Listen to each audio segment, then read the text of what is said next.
We're going to do things a little differently today. Instead of having a guest, I'm going to share a personal story. I'm sure you saw in the episode title, this is going to be my solar story.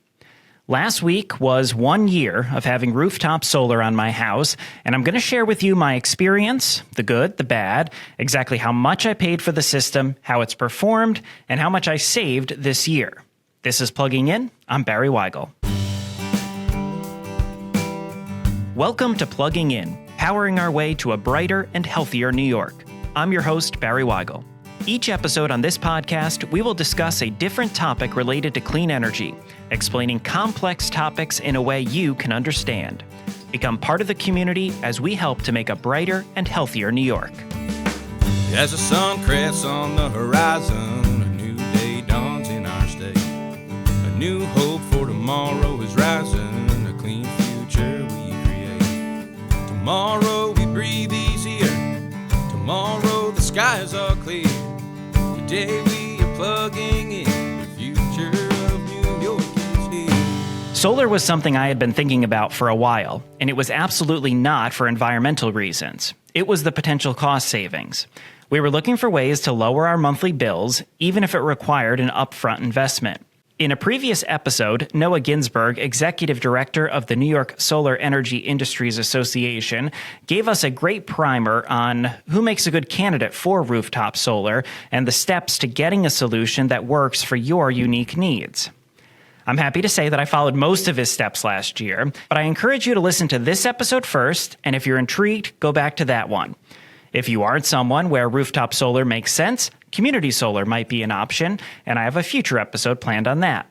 I'm going to preface this episode with the standard disclaimer that this is only my story, just one of the 250,000 New Yorkers who have made this investment. So summer of 2023, I was ready to get information on rooftop solar, and the advice I was given at the time was to get at least 3 quotes. I didn't know anyone with rooftop solar, so I just Googled and sent out 3 emails. I tried to find a mix of large and small companies, making sure that they all had good reviews on Google. All 3 reached out quickly with some standard screening questions.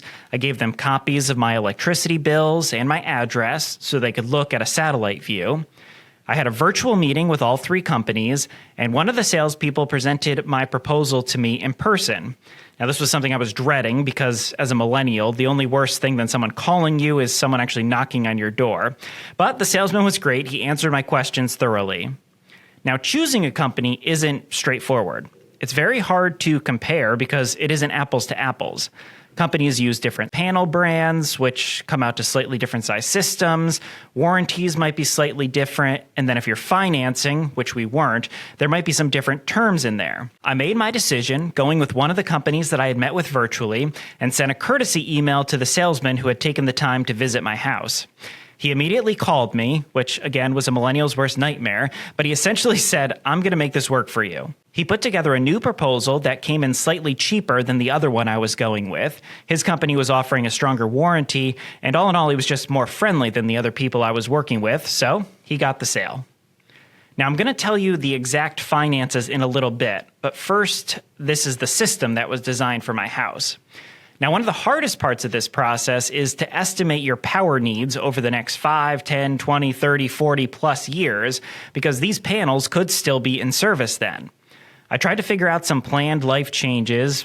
I knew we were going to explore electric vehicles in probably 3 to 5 years. We'd probably do a heat pump, switch our hot water tank or dryer off of propane. My most immediate want was a hot tub, which I knew sucked a lot of power. So we decided to build a system that was based off my 2023 power usage and would supply 110% of my 2024 planned power needs, because we were planning to add that hot tub. And now, spoiler alert, a year later, I don't have a hot tub, but that would be a fateful want, and it would feature in the calculations I'll share with you later on. So I paid my deposit for our system on August 24th, 2023, and they said they'll let me know when it's time to install. The company kept in touch during the process. They went out, got the building permits, applied for the state grants, handled all the paperwork. They came, they measured the roof, they sent me mock-ups of the system to review, and they ordered the materials. The installation process lasted just about a week, and it happened in the first week of November. The crew was great, no issues on the install. And now the actual hardest part of this whole thing. The system was there. It was up on top of my roof, but there was a big red tag over the shutoff box in my basement as I waited for the utility company to come switch out my meter so I could actually use the system. Installation was completed November 7th. Third-party inspector comes, looks at the system, approves it, and that was done on November 10th. And then it took about a month until December 9th to get the utility hookup and system online. Doesn't seem like a long time now, and in the scheme of life, it's not a long time. But having just written a check for tens of thousands of dollars and being a naturally impatient person, watching the panels just sit there was a little annoying. But after a couple follow-up emails, it did actually happen. The system switched on December 9th, just in time for the darkest months of the year. Now, there's been zero issues since. I'm able to monitor my panels, my house usage on the app, and there's been no confusion or issues with my electric bill. Let's get to the actual numbers, and I promise to explain why me wanting a hot tub was an excellent idea, even though I don't have one yet. Based on wanting to cover 110% of my 2023 electricity usage, they recommended putting up 22 400-watt panels, and that would generate 11,208 kilowatt hours.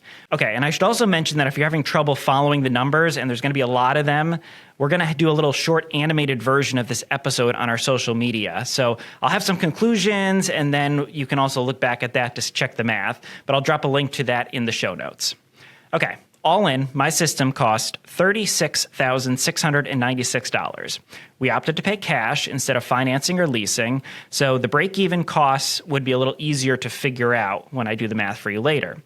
My installer helped me navigate all the tax rebates, the tax incentives, the state grants, all that type of stuff. You don't have to be a tax pro before you call. They will help you through all of that. Off the top of that number, we were able to take $1,760 off for a NYSERDA rebate. So the check that I actually cut was $34,936. Then I filed my taxes for 2023 earlier in 2024. I got the state solar rebate of $5,000, which is the maximum, something NOAA and NYSEA have mentioned working on upping. And then 30% of the cost of the system was rebated, if that's the right word, from the federal government, a check for $10,480. And then I also got just about under $5,000 in rebates from my installer and the panel manufacturer. So by about April of 2024, my investment out-of-pocket cost was down to $14,639. Now, an important number when looking at pricing rooftop solar is your break-even time. So panels degrade over time. In 25 years, the panels I chose will be about 85% as effective, and that is as long as the warranty is. So if they degrade more than that in the next 25 years, then they'll be under warranty. But the panels could last 40 or 50 years. Each year, they just provide a little less power. So you pay X amount for your system. My case was $14,639, and then you save on your electric bills for the next couple of years until you've saved that money back, and then it's savings in your pocket for a minimum of 25 years or 40, 50 years, as long as your panels last. So as Noah said, break-evens can vary greatly based on your electrical costs and what region of the state you are in. We were looking at somewhere in the 7-year mark when we put our system in. So we invested in the system. We'll aim to save that $14,639 on the electric bills. And then for the next 33 plus years, every dollar you save is savings, money that you're not spending on your electric bill. And now I should also mention that rooftop solar panels have no planned maintenance costs. The only cost would be removing them and then putting them back on if you need a new roof. Okay, math time. So let's see how we did. So remember, my system was estimated to generate 11,208 kilowatts. The first year, my system generated just over that with 11,386 kilowatts. I think it was probably that sunny, warm Halloween day. So how much did I save? How much of my investment did I pay off? So my home used 12,471 kilowatt hours of power, much more than the estimated 10,149 that I had used in 2023. So why the increase? Well, I bought an EV in March, and I've charged it at home almost every night since then. So didn't get my hot tub, but got an electric vehicle. So not a bad trade-off. I haven't bought gas since March. So about 1,600 kilowatt hours of my 12,400 was for charging my EV. And I wasn't going to do this, but I wanted to do some quick math on how much I saved on gas because it's also an impressive number. So since I bought my car in March, I drove 10,500 miles. Using my old car's miles per gallon of 30 and an average gas price of $3.10, that would have been $1,085 in gas. So taking out the solar in the equation, if I just bought power from the grid, charging my car for that 1,600 kilowatts at my electric rate of 21.5 cents per kilowatt, I paid $344 to charge my car at home, and then I also spent $94.70 at fast chargers while on trips. So total cost of driving my car was $438.70. So taking out the solar from the equation, I would have spent $1,085 in gas since March, and I only paid $438.70 in electricity and no oil changes. So savings there. Okay, back to the panels. I generated 11,386 kilowatts hours this year, which would have cost me about $2,447 on my electric bill.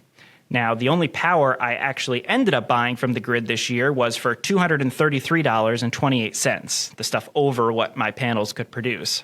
So based on that initial payment of $14,639 and a year one savings of $2,447.99, my system will be 100% paid off in 5.9 years. And then, like I said, based on that lifespan minimum of 40 plus years, even with panel degradation, once I recoup my initial investment at the end of 40 years, I'll have saved over $130,000 in electric bills. Every year past the initial investment will essentially be like I got a raise of $2,500 right back in the pocket. So, is there anything I would have done differently looking back 1 year? And thankfully, not much. I think the biggest learning point will be in a couple of years if I ever do get that hot tub, or if I install a heat pump, or I switch my hot water tank, and then I'll have to get quotes for adding some more panels if I want those to be powered by solar as well. There'll be a whole new world of calculations on the cost of propane versus electricity and how long that investment would be to pay off. But there's no reason to think it would be much different than this initial investment in these calculations.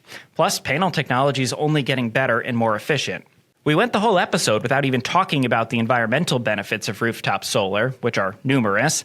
Just one example, if my house was being powered by a community solar project or a hydropower project near me, by using my own solar, that frees up that capacity for others. It alleviates grid congestion coming into my neighborhood, and so many other things that when you look at this on a macro scale, mean a positive step in the fight against climate change. So I threw out a lot of numbers in this, which is something they teach you in journalism school not to do when you're storytelling. But remember, we're going to do a short animated version of this with all the numbers on our social media. I hope you learned something, and if you are a good candidate for rooftop solar, if you've ever thought about it, doesn't hurt, no obligation, go out, get some more information, and see if it works for you.